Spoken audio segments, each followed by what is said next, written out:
Hello everyone and welcome to this week's episode of Weekly Chording with me, Daz, exploring new music week by week.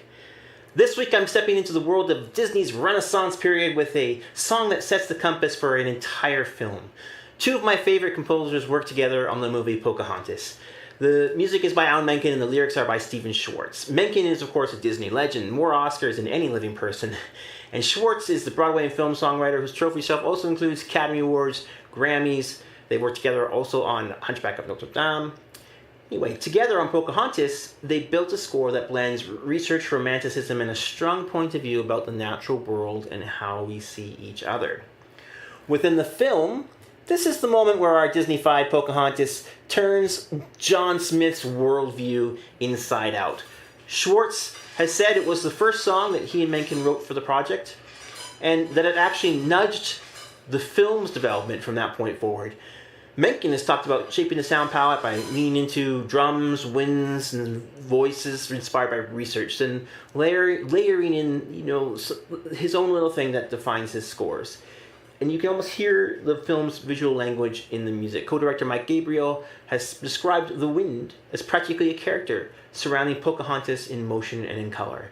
And by now I'm sure you know we're talking about the song Colors of the Wind. Now when the movie landed in 1995, Disney didn't just put out a press notice, they threw a massive Central Park premiere earlier in the month where Vanessa Williams performed the song, and I assume, and they counted the crowd into six figures. The single recorded by Williams took off and peaked at number 4 on the Billboard Hot 100. The song brought home the Oscar for Best Original Song. Critics loved it. Roger Ebert pointed to its message as the film's ethical center, the place where the story insists we listen differently and see differently. So, with music by Alan Menken and lyrics by Schwartz, here is my take on Colors of the Wind.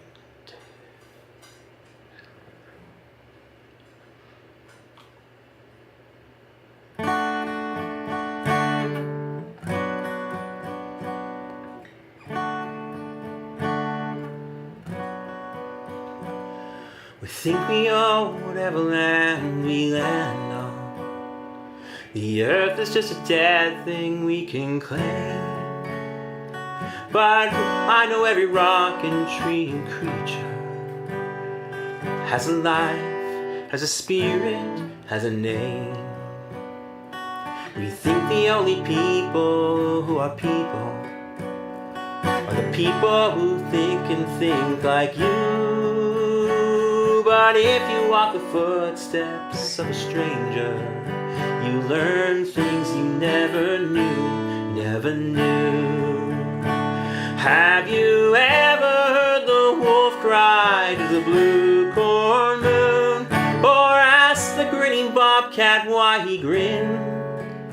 Can you sing with all the voices of the mountain? Can you paint with all the colors of the wind? Can you paint with all the colors of the wind?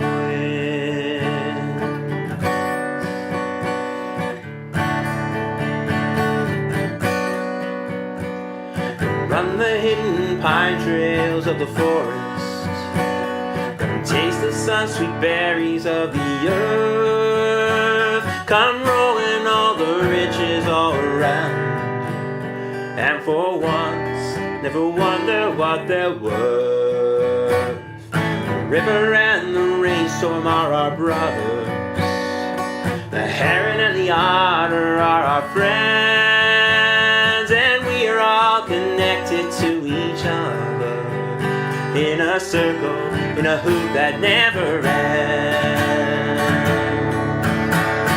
How high does a sycamore grow? If you cut it down, then you'll never know, and you'll never hear the wolf cry to the blue corn moon. For whether we are white or copper skin, we need to sing with all the voices of the mountain. We need need to paint with all the colors of the wind. We can own the earth and still all we'll own is earth until we can paint with all the colors of the wind.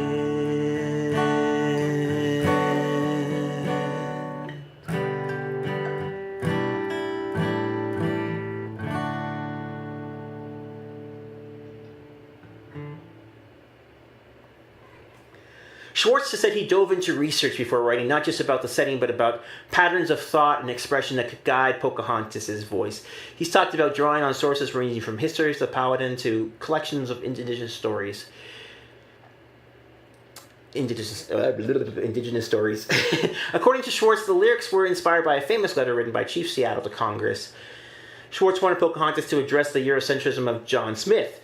It's a consciousness-raising song aimed right at John Smith's assumptions and just maybe the assumptions of mainstream North Americans of European descent. Menken has said that Pocahontas was so pivotal, given the contemporary sensitivities around how we depict Native Americans, and that they had some very pivotal Native advisors on the show. The result is music that feels both researched and romantic, percussive and sweeping, rooted and cinematic. So where, you may ask, did the phrase blue corn moon come from? Turns out that Schwartz just made it up.